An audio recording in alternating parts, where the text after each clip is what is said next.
복이 있는 사람, 복이 있는 사람. 간단하게 쉽게 말하면 구원받은 성도가 참으로 복이 있는 사람입니다. 구원받지 않고 무슨 복을 논할 수 있겠습니까? 구원받은 성도만이 진실로 복이 있는 사람입니다. 그런데 예수님께서는 그런 구원받은 성도의 그 면면들을 말씀하고 있는 겁니다. 그러니까 이 8가지의 복은 구원받은 성도들에게 나타나는, 또 성도들이 갖추어야 되는 그러한 모습들을 말씀하고 있는 거예요. 이건 단순한 그냥 세상적인 도덕적인 가르침이 아닙니다. 왜냐하면 천국이 저희 것이기 때문에, 천국을 소유할 수 있다라고 하는 것은 구원받은 사람을 말하는 거예요. 그러니까 구원받은 성도의 특징들이 이러이러해야 된다. 이런 8가지의 이 덕목들이 그 사람의 인격 속에서 나타나야 돼. 사람마다 뭐 어떤 부분은 좀 더 두드러지는 면이 있고 어떤 면은 조금 더 약한 부분이 있고 다 그렇지만, 그러나 이것은 반드시 있어야 된다 라고 하는 것입니다. 그러니까 있어도 되고 없어도 되는 것이 아니에요. 그래서 맨 먼저 말하는 것이, 그래서 심령이 가난한 자, 그러니까 복이 있는데 천국이 저희 것입니다. 이런 사람이 구원받은 사람이라 그 말이잖아요. 심령이 가난한, 자기의 영적인 상태가 하나님 앞에서 보니까 나는 정말 너무 비참하다, 파산 상태에 있는 것처럼 나는 정말 영적으로 아무것도 아니구나 라고 하는 그런 영적인 자기의 모습을 하나님 앞에서 발견하는 사람. 한 번만 그러겠습니까?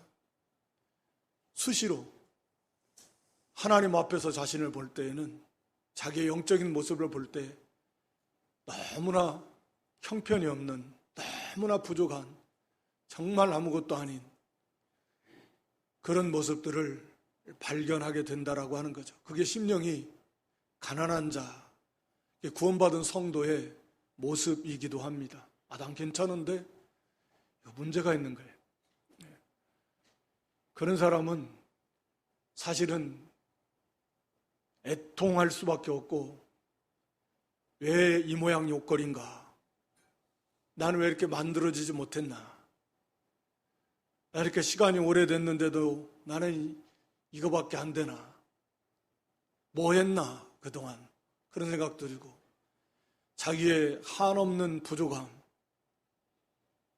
끊임없이 솟아오르는 이런 죄성, 부패성, 교만, 욕심, 이기주의, 세상사랑, 온갖 자기의 죄성과 또 그것을 따라 사는 그 자기의 범죄한 그 죄악들을 놓고서 애통할 수밖에 없는 겁니다. 그래서 참된 애통을 한 번만 하는 것은 아니지만, 그런 과정들을 통과하면서 진정한 온유의 사람으로 만들어지는 겁니다. 그래서 온유라고 하는 것은 자기가 빠져나간 만큼 온유해집니다. 참으로 심령의 가난함과 애통함을 통과하면서 나라고 하는 나중심, 자기, 교만, 이기주의, 내 주장, 내 뜻, 내 생각, 내 고집, 내 계획, 나중심의 삶, 이런 것들이 빠져나간 만큼 온유해져요. 그래서 하나님 앞에서 어떤 말씀이든지 그 말씀 앞에 순종하여, 그건 저의 생각하고는 안 맞고, 그러면 저는 어떡하라고, 제 계획하고 안 맞고, 그는 힘들 것 같은데, 예수님의 모습이 다 온유하고 겸손한, 자신을 다 내려놓는 거예요. 자신의 권리조차 주장하지 않는다 그랬습니다. 마땅한 권리일지라도. 그래서 어떤 말씀이든 다 순종하고, 어떠한 환경에서도 자기를 드러나고 자기를 주장하고 자기를 위하지 않기 때문에 원망하고 불평하고, 나한테 왜 이래, 이게 뭐야, 원망하고 불평할 일이 없어요. 그래서 땅을 기업으로 받는 것입니다. 모든 것이 그 사람이 유익되게 이용되어지는 것이죠. 만물이 다 너희 것입니다. 그리고 이제 그런 사람의 의에 줄이고 목마른 가장 간절함이 무엇이겠어요? 의요. 하나님 보시기에 옳은 것, 하나님을 기쁘시게 하는 것, 그것이 의에 줄이고 목마른, 배가 고프고 목이 말라서 막 입이 쩍쩍 갈라지고 막 배가 너무너무 고파서 눈에 뵈는 게 없을 만큼 얼마나 고통스럽겠어요. 물 한 모금 먹고 싶어서 얼마나 고통스럽겠어요. 마치 이 사냥꾼에게 쫓기는 사슴이 실물을 찾기에 갈밤같이 다윗의 고백처럼 시편 40편에 그렇게 의를 찾고 구하는 만큼 그런 정도 되는, 온통 줄이고 목마르니까 다른 거 생각할 겨를이 없을 만큼 그 사람의 생각은 의로 가득 차는 거예요. 하나님이 기뻐하시는 하나님 뜻에 합한, 그래서 하나님을 기쁘시게 하고 싶고 하나님 영광을 나타내고 싶고 그 의를 찾고 구하고, 우리는 늘 부족하죠. 그러나 그리스도의 의를 생각할 때 그리스도로 만족하게 될 뿐만 아니라 그 의를 사모하는 만큼 이루어나가 배부르게 되고 만족함을 얻게 되고 그 과정이 계속 이어지는 것입니다. 그리고 이제 긍휼히 여기는, 이 긍휼히 여기는 것, 자기 자신이 심령의 가난함을 통과한 사람, 나가 정말 아무것도 아니구나, 얼마나 비참한 존재인가 영적으로, 이것을 통과하고 이러한 것을 늘 알고 있는 사람은 다른 사람에 대해서 긍휼히 여기는 마음을 갖게 된다. 나 같은 것도 하나님께서 긍휼히 여겨주셔서 이렇게 지금까지도 참아주시고 은혜를 베푸시고 용서해 주시고, 그런 긍휼을, 이 긍휼과 사랑인데요, 긍휼에 풍성하신 하나님의 그 큰 사랑을 인해서 우리가 그리스도로 말미암아 구원받았다 그랬는데, 그래서 당연히 우리가 형제를 생각할 때 믿지 않는 자들을 보면서, 나에게 잘못한 자들을 보면서 그런 사람이 있다고 해도 긍휼이요, 긍휼. 그런 긍휼을 베풀 때 우리는 하나님의 긍휼을 풍성히 더 받습니다. 불쌍히 여기서 도와주는 거예요. 그 문제를 해결해 주는 게 긍휼이에요. 불쌍히 여기는 거에서 끝나면 안 되고 불쌍히 여겨서 거기서 건져내려고 하는 것, 그게 긍휼의 마음입니다. 하나님이 우리를 불쌍히 여겨서 그 어려움에서, 그 고통에서, 고난에서 건져주시겠다, 그러면 끝나는 거예요. 우리는 부족해서 형제를, 사람을 긍휼히 여겨서 도와준다고 해도 한계가 있지만 하나님 우리를 긍휼을 베풀어 주시면 그 문제는 다 해결돼 버리는 거예요. 그러니까 긍휼히 여기는 자는 정말 복이 있어요. 긍휼히 여김을 받는 거, 하나님의 긍휼히 여김을 받는 건 정말 복이에요. 마음이 깨끗한 자, 애통을 통과한 사람 마음이 깨끗해요. 자기를 다 버리고, 그리고 마음이 깨끗한, 도덕적으로 뿐만 아니라 영적으로도 하나님 한 분만을, 두 마음을 품지 않는 거라 그랬습니다. 하나님도 사랑하고 돈도 사랑하고, 하나님도 사랑하고 세상도 사랑하고, 똑같이 그건 두 마음을 품는 거예요. 두 남편을 섬기는 것 같아요. 두 주인을 섬기는 것 같아요. 안 됩니다. 그래서 마음이 청결하다는 건 하나님을 향한 그 순결한 마음, 그 마음이 청결함이에요. 거기서 떠나니까 사실은 온갖 도덕적인 그런 죄, 욕심, 교만, 이거 다 마음에 들어오게 되는 거죠. 그래서 도덕적인 청결뿐만 아니라 영적인 청결을, 하나님 한 분만을, 주님 한 분만을 가장 사랑하고 가장 존귀 여기고 절대적으로 믿고 의지하는, 그게 청결함이에요. 그럴 때 하나님이 가까워져요. 하나님을 보고 하나님을 체험하고 하나님을 경험하고 그만큼 하나님을 알게 돼요. 하나님 봐요. 그 다음에 오늘 여기 7번째 화평케 하는 자의 복인데,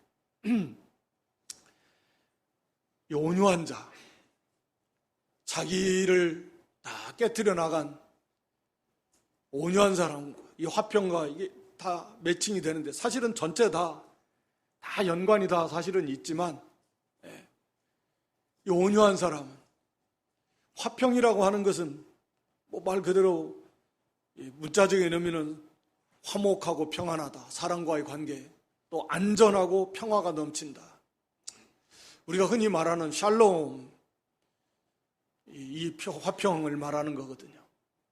뭐 헬라어로는 에이레네라고 한다고 하는데, 그러니까 이 평화, 화평은 궁극적으로 사람이 누릴 수 있는 최고의 행복한 상태, 어떠한 불편함 없어요. 두려움, 걱정, 뭐 이런 거 없죠. 슬픔과 고통 없지요. 평화가 충만한, 평강이 넘치는, 번성하고 안전하고 그 속에 감사와 기쁨이 충만한, 사람이 궁극적으로 누릴 수 있는 완전한 최고의 행복한 상태, 그러니까 샬롬의 개념인데, 여기서 이 화평케 하는 자라는, 사실 우리가 알듯이 이 세상에는 참된 화평이 없습니다. 왜냐하면 참된 이 화평은 하나님과의 관계 속에서 하나님께로부터 오는 것이잖아요. 뭐 우리는 아니까 이 사람 간의 관계에서, 이 하나님이 없는 인간 간의 관계 속에서의 참된 화평은 없습니다. 뭐 어느 정도의 서로 화목할 수 있죠. 형제 우애하고 인간적으로도. 그러나 그 속에 하나님 주시는 어떠한 슬픔, 두려움, 걱정, 근심, 염려, 그런 걸 다 초월한 완전한 평화 없습니다. 다 미래에 대한 걱정이 있고 궁극적으로 죽음, 점점 멸로해 가면서 앞으로 닥쳐오는 육체적인 고난, 질병, 세상의 불안함, 또 실제로 거기에 휘둘리고 있고, 그러나 그 모든 것들을 초월한 완전한 평화는 그래서 없어요. 그래서 그 화평을 주시기 위해서 그리스도가 오신 것이잖아요. 그래서 우리 로마 3장 25절에 보면 그리스도를 화목제물이다. 그래서 이 예수를 하나님이 그 피로 인하여 믿음으로 말미암는 화목제물로 세우셨다. 화목제물이라는 거 구약의 개념인데, 속죄 제사를 드리고 화목 제사를 드리는데, 그러니까 죄의 문제가 해결이 된 다음에 이제 하나님과 화목제를 드리고 그래서 형제들과 화목제물을 같이 나눠 먹는, 그러니까 죄의 문제가 해결이 됐을 때 하나님과 화평하고, 하나님과 화평 속에서의 사람과의 형제와도 참된 화평을 이룰 수 있다. 이러기 위해서 우리 주님께서 오신 것이죠. 그래서 우리를 위해서 속죄제물이 되어주시고 화목제물이 되어주셨다. 그래서 화목제물이라는 건 속죄제물을 포함하고 있는 거예요. 죄의 문제가 해결이 안 되고 화목은 없습니다. 하나님과의 화목은, 진정한 의미의 화목은 없어요. 그래서 사실은 이 화평이 없는 것은 죄 때문이죠. 우리 사람 간의 관계도 사실은 마찬가지예요. 모든 것이 죄 때문에 화목이 없어요.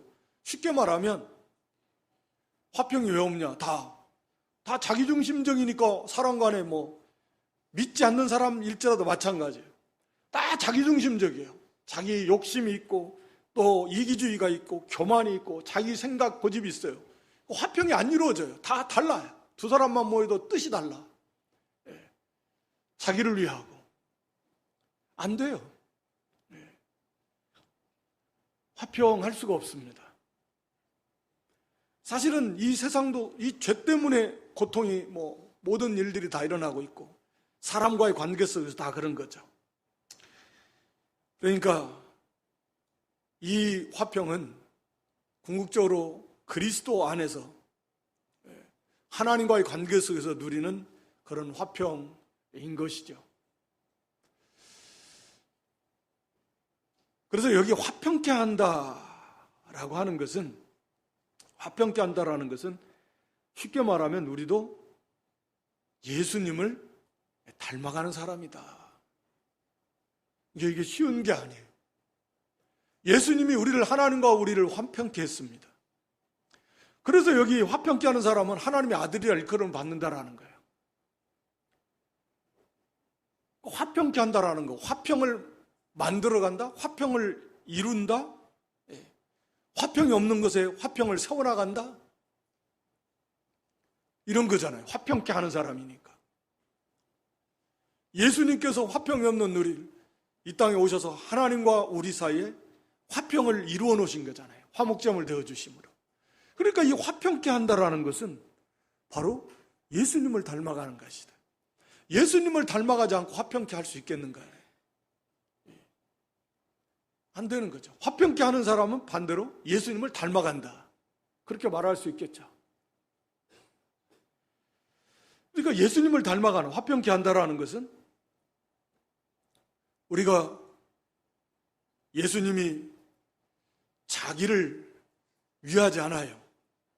예수님이 자기를 위했으면 사람이 되고 이 고난의 자리까지 사람이 창조주가 피조물이 돼 피조물의 형상을 입고 종의 형체를 입고, 종은 아니었으니까 죄 없이 오셨지만 종의 형상을 입고 사람이 되어 오셨겠냐고요. 상상도 할 수 없는, 하나님도 한 번도 겪어보지 못한, 이런 표현이 뭐 어쩔지 모르겠습니다만 하여튼 상상할 수 없는, 어떻게 하나님께서 그러실 수 있겠습니까? 예수님이 자신을 위하신가, 자신을 기쁘게 하시려고 하지 않았다. 우리가 로마 15장에도 보면 예수님은 자신을 기쁘게 하시지 않아요. 그러니까 자기를 위하는 거 아니에요. 자기를 드러내면, 우리가 빌립보 2장에서도 하나님과 동등됨을 취하지 않았습니다. 동등 여김을 취하지 않았습니다. 자기를 다 비워버렸어요. 그렇게 되지 않으면 화평을 이룰 수 없어, 화평케 할 수 없어요. 자기라고 하는 것이 부인이 돼야 돼. 자기 부인. 우리 그렇잖아요. 말씀드렸듯이 사람의 관계 속에서, 하나님과의 관계 속에서도 마찬가지지만 나를 주장해 보세요. 화평이 일어나겠어요? 깨져. 화평했던 관계도 깨져버립니다. 나를 주장하고 나를 내세우고 나를 위할 때 벌써 거기에는 화평이라고 하는 건 깨져요. 저 사람 맨 자기만 생각하고 맨 자기만 위하고, 거기에 무슨 화평이 있겠어요? 맨 자기 고집대로 하고. 안 돼요. 그래서 자기 부인이에요. 모든 교만이나 욕심이나 자기를 다 버리고 비우고 낮아지고 섬기며, 그렇게 해야 화평을 이룰 수 있어요. 물론 긍휼과 사랑이 없으면 그것도 어렵겠죠.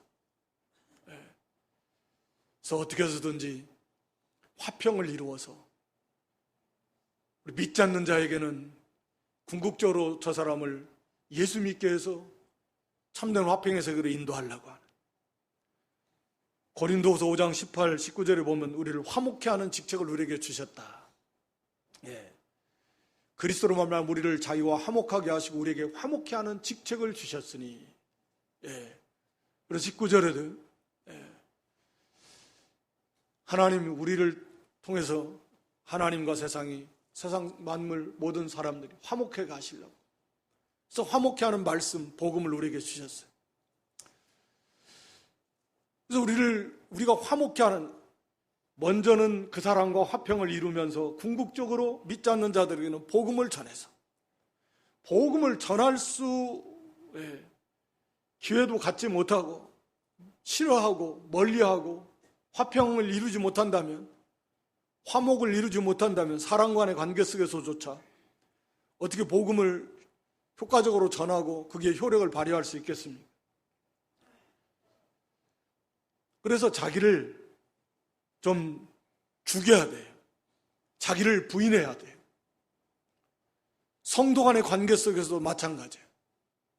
우리가 로마 14장 17절에 하나님의 나라는 먹고 마시는 것이 아니라 성령 안에서 뭐예요?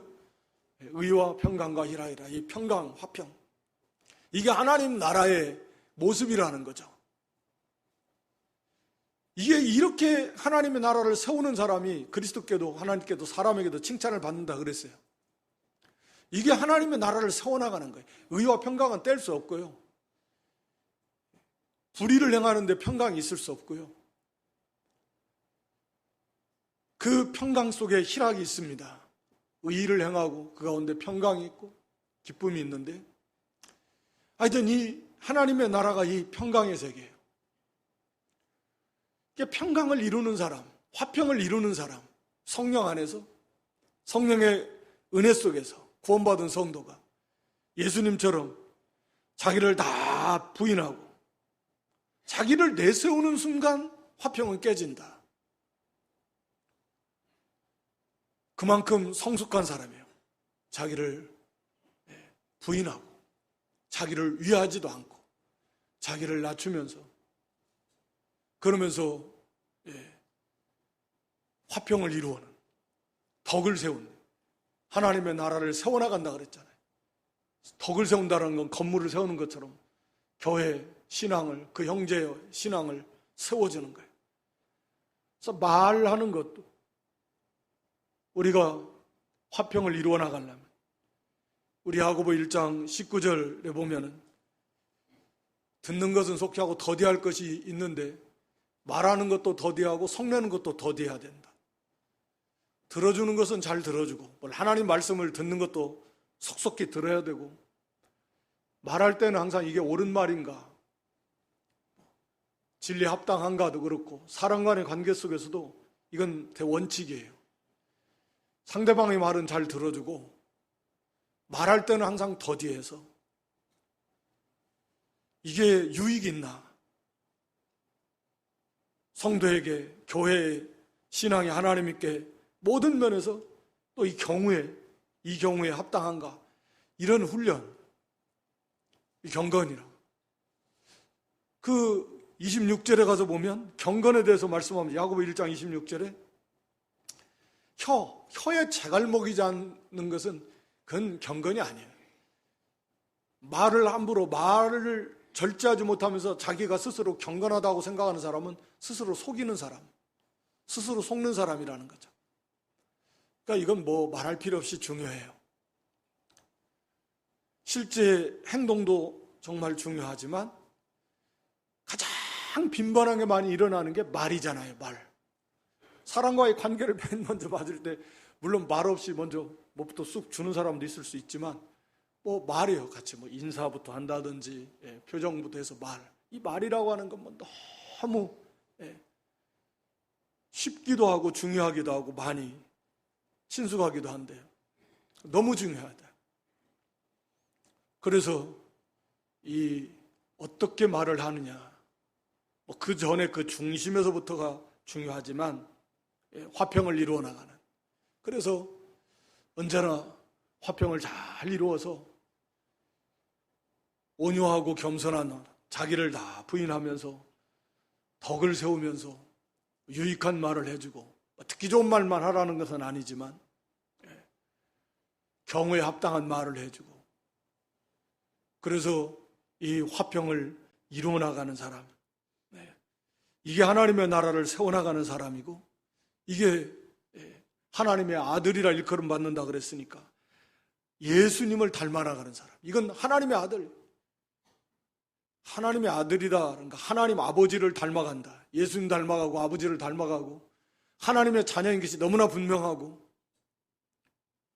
확실한 증거이고, 하나님의 아들이라 일컬음 받는 아들의 자격, 그리스도의 형상을 많이 닮아가는 사람이다. 그런 말 아니겠어요? 화평을 이루어갈 때 그 사람 속에 화평이 풍성히 먼저 임하고,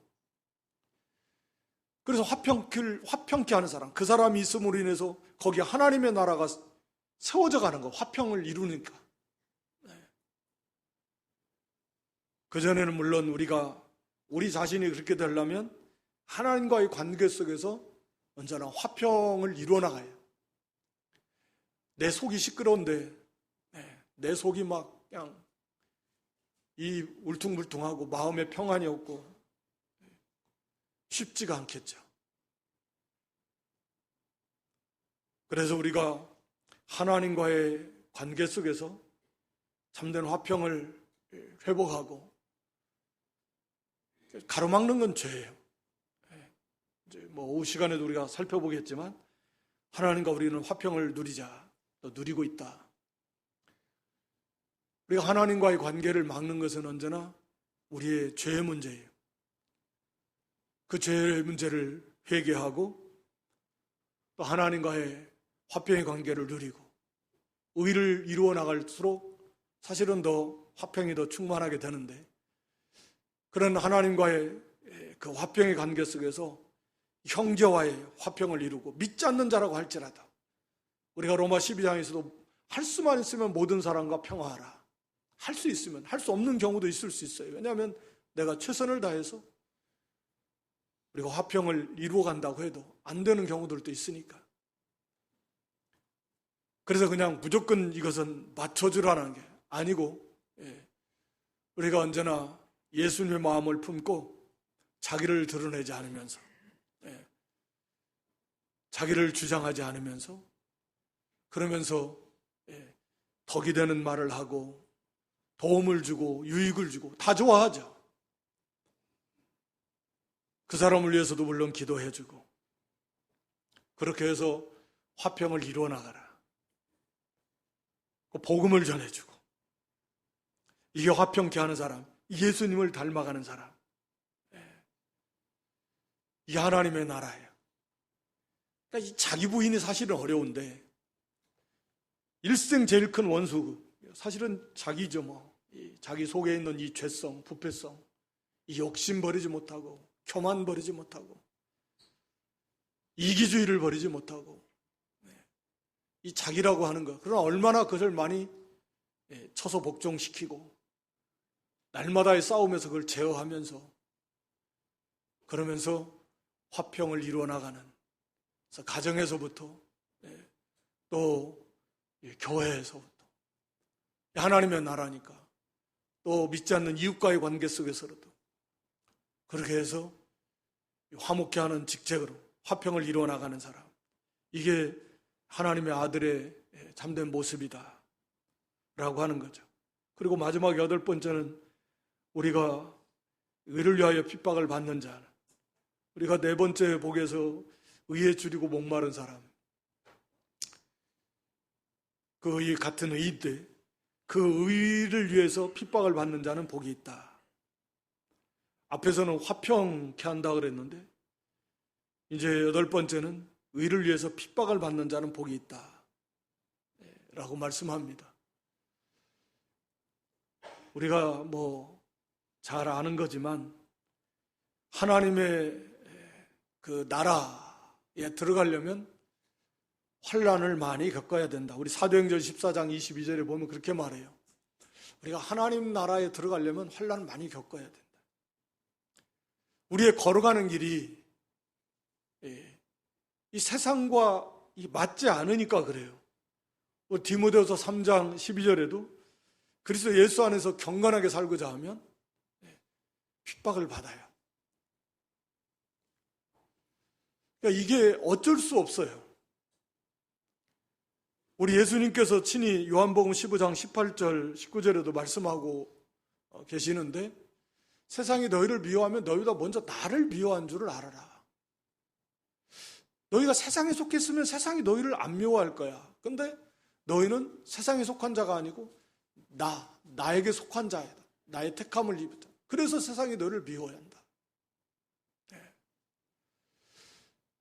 그러면 예수님이 뭘 잘못해서 세상이 미워했나? 우리는 사실은 잘못한 점이 많아요. 때로는 그래서는 안 되겠지만 비난받을 일을 할 수 있어요. 교회도 그렇고 성도도 그렇고. 그래서 고난을 받을 수도 있어요. 오늘 본문은 그걸 말하는 건 물론 아닙니다. 그러나 우리 예수님은 잘못한 것이 어디 있습니까? 잘못한 것이 아니라 완전한 선, 의, 사랑, 그것은 완벽하게 무한히 베푸신 분이 예수 그리스도시. 그런데 예수님을 미워해요. 이게 이 존재로 빛과 어둠이기 때문에 그래요. 싫어요. 달라요. 예수님 빛이시고 세상은 어둠이요. 그러니까 싫어합니다. 시기하고 질투하고 미워하고. 그게 본질이에요. 본질. 그래서 우리가 세상이 너희를 미워하면 너희가 뭐 나를 미워한 줄 알라고 그러셨는데, 어떤 말로 말이 우리가 예수님을 많이 닮아가면 닮아갈수록 세상이 그 사람을 미워하게 될 겁니다. 교회가 정말 예수님을 많이 닮아가는 교회라면 세상이 싫어하게 될 거예요. 왜냐하면 여기 본문이 그렇게 말씀하고 있으니까. 예수님도 예수님을 싫어한다니까요. 시기하고 질투하고 미워해서 십자가에 못 박아버렸다니까요.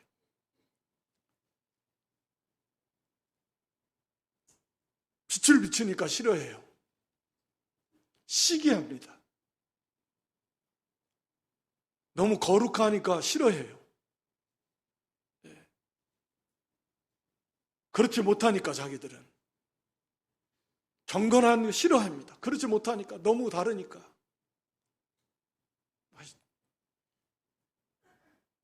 이게 근데 사실은 오늘날 뭐 교회나 성도가 사실 거기에서 좀 너무 좀 거리가 멀다 보니까 그렇게까지 핍박을 잘 안 받아요.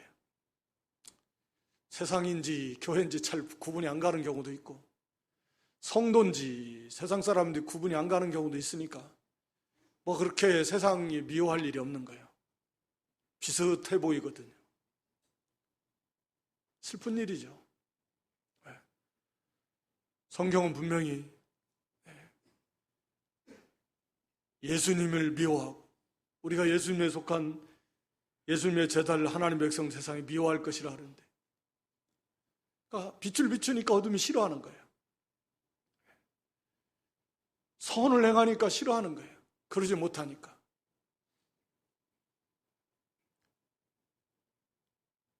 사람이 그렇게 예수를 온전히 닮아갈 때도 이유 없이 그렇게 핍박을 당하고요, 어려움을 당할 수 있습니다.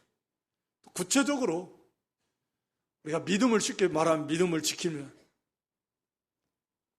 또 싫어하죠. 어려움을 겪을 수 있습니다. 그렇게 말하면 우리가 이해하기는 쉽고, 그러나 정말로 예수님처럼 거룩하게 많이 닮아가면 좋아하는 면도 있겠지만 반드시 싫어합니다. 시기하고 질투해요. 우리가 믿는 거, 여기 11절에 의를 위해서 핍박을 받는 자는 복이 있다라고 10절에서 말씀하고, 11절에 가서 나를 인하여 너희를 욕하고 핍박하고 거짓으로 너희를 거스려 모든 악한 말할 때는 복이 있다. 그러니까 결국은 여기 의를 위한다라는 말을 다른 말로 말하면 나를 인하여, 예수님 때문에, 예수님을 위해서 살고 예수님 따라가고 예수님 섬기는 것 때문에, 예수님 말씀 따르는 것 때문에 핍박을 받는다라는 거잖아요. 이게 성도의 모습인 거죠.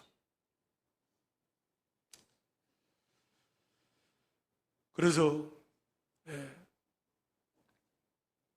예수님을 섬기고 예수님 말씀을 순종하고 예수님을 따라가는데 어려움이 있다는,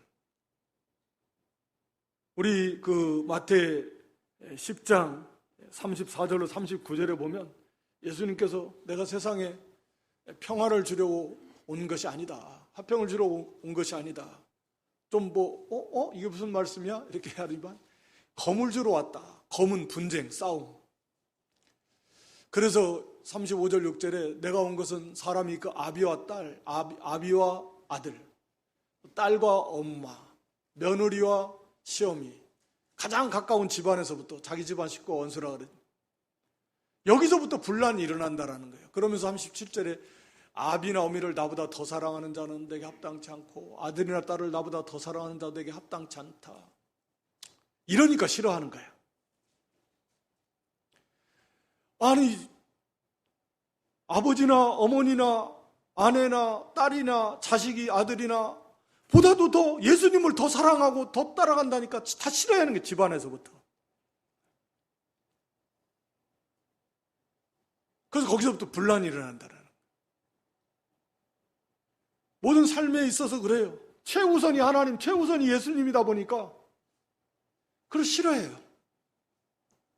핍박이 와요.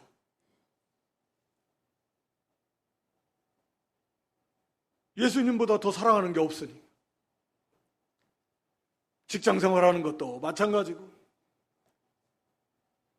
그래서 주일만 거룩히 지키려고 그러도 싫어해요.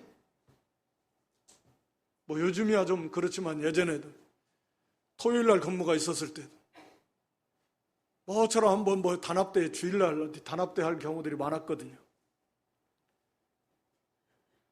주일날 모여서 뭐 산행하자, 단합대 하자, 체육대 하자, 1박 2일로 토요일날, 주일날 해가지고 1박 2일 어디 갔다 오자. 그럼 못 갑니다. 교회 가도 못 갑니다. 다 싫어해요.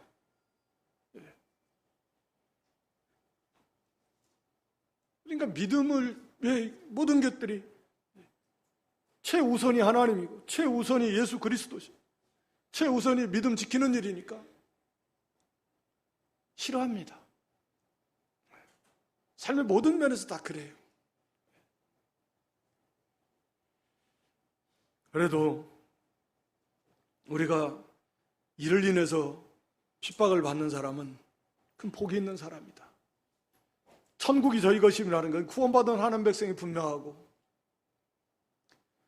또 제에 가서는 12절에 가서는 기뻐하고 즐거워하라.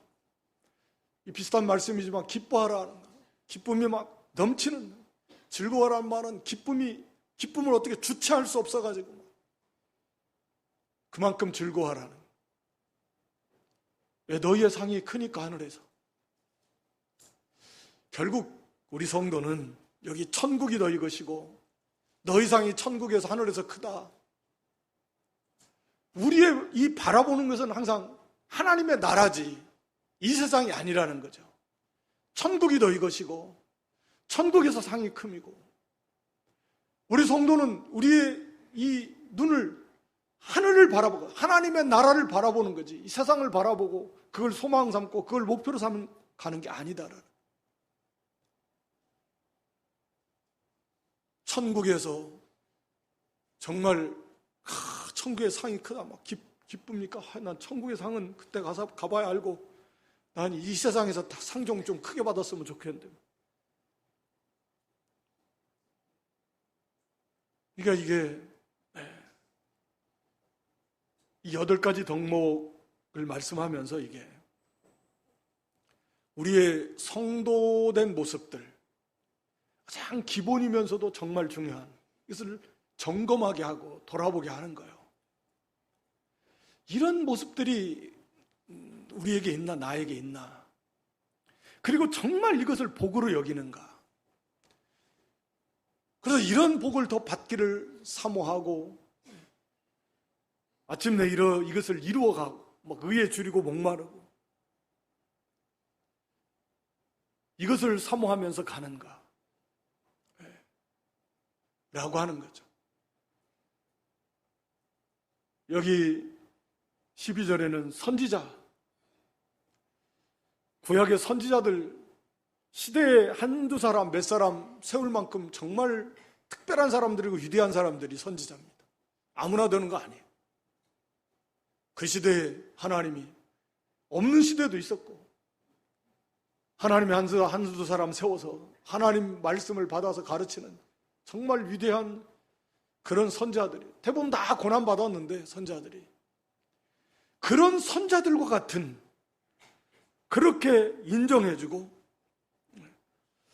그런 복에 참여하게 되는,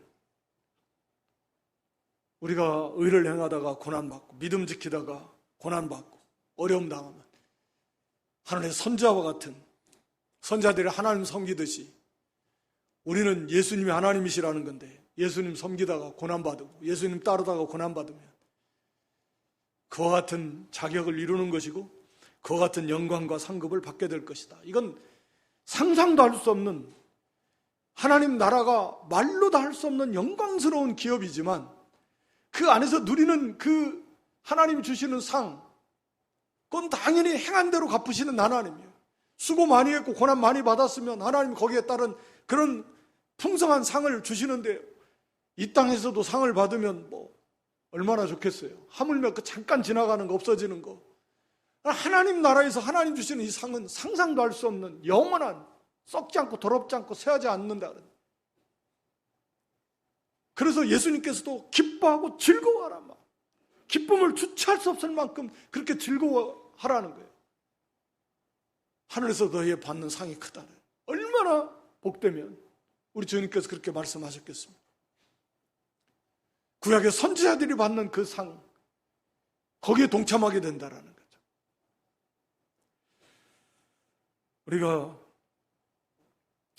이 8가지 덕목 늘 암송하시고 이것이 구원받은 성도의 성품이어야 되고 우리에 대한 바른 그런 복에 대한 관점이어야 되고, 나도 우리가 참으로 구원받은 성도라면 바로 이러한 이 덕목을 갖추어 나가야 되고 더 풍성히, 그래서 이것을 온전히 이루어 나갈 때 예수님을 많이 닮아갈 수 있는 것이고 예수님을 많이 따라갈 수 있는 것이고 하나님을 더 깊이 알게 되는 것이고, 여기 다 나와 있잖아요.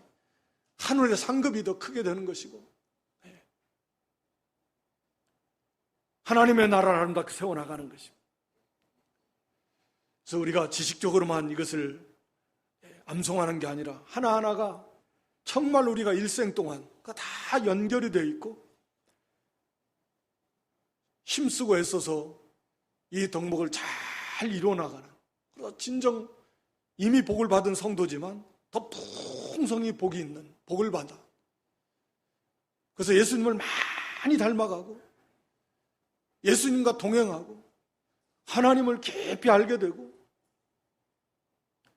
하나님의 나라를 아름답게 잘 세워나가고 많은 사람들이 유익을 끼치고 하늘에서의 그 영광의 상급에도 풍성히 받아 누릴 수 있는 그런 저와 여러분 다 될 수 있기를 주님의 이름으로 축원합니다.